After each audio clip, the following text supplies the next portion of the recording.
ആയിട്ട് പുത്തൂർ ഗ്രാമപഞ്ചായത്തിൽ എന്നെ ആദരിക്കുന്നുണ്ട്. അപ്പോൾ അങ്ങോട്ട് പോയിട്ട് അതാണ് ഇന്നത്തെ വീഡിയോ. അപ്പോൾ നമുക്ക് വീഡിയോ കാണാം.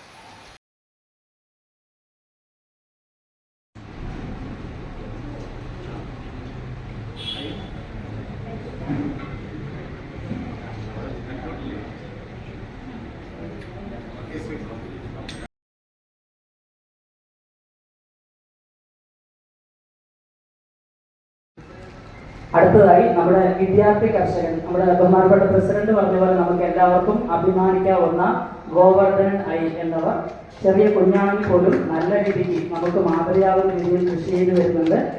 ഒഴിവ് സമയങ്ങളിലെല്ലാം കൈക്കോട്ടും തൂമ്പയുമായി കിളച്ച് ഒരുപാട് കൃഷികൾ ചെയ്തു വരുന്ന ഒരു വിദ്യാർത്ഥി കർഷകയാണ്. അടുത്തതായി മത്സ്യ കർഷക ഇനത്തിൽ റപ്പായി.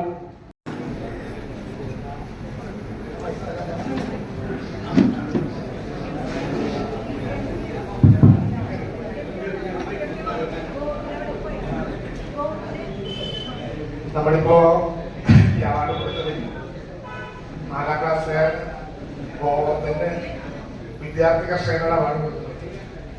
ഗോവർദ്ധൻ പറയുന്നത് അദ്ദേഹത്തിന് അവാർഡിനോട് ലഭ്യമായിട്ടുള്ള ഈ സംഖ്യ വയനാട്ടിലെ ചൂരൽമലയിലുണ്ടായ ദുരന്തത്തിന്റെ ഭാഗമായിട്ടുള്ള മുഖ്യമന്ത്രിയുടെ ദുരിതാശ്വാസ നിധിയിലേക്ക് സംഭാവനയായിട്ട് നൽകുകയാണെന്നാണ്. കുട്ടികളൊക്കെ ഞാൻ മനസ്സിൽ ധരിക്കുന്നത് കൊണ്ട് തന്നെ നമുക്കൊരു പുതിയ മലയാളത്തെ കെട്ടിപ്പൊടുക്കാനാകും എന്ന് വിശ്വസിക്കുന്നു. ഗോവർദ്ധന് സംസ്ഥാന സർക്കാരിന്റെ എല്ലാ അഭിനന്ദനങ്ങളും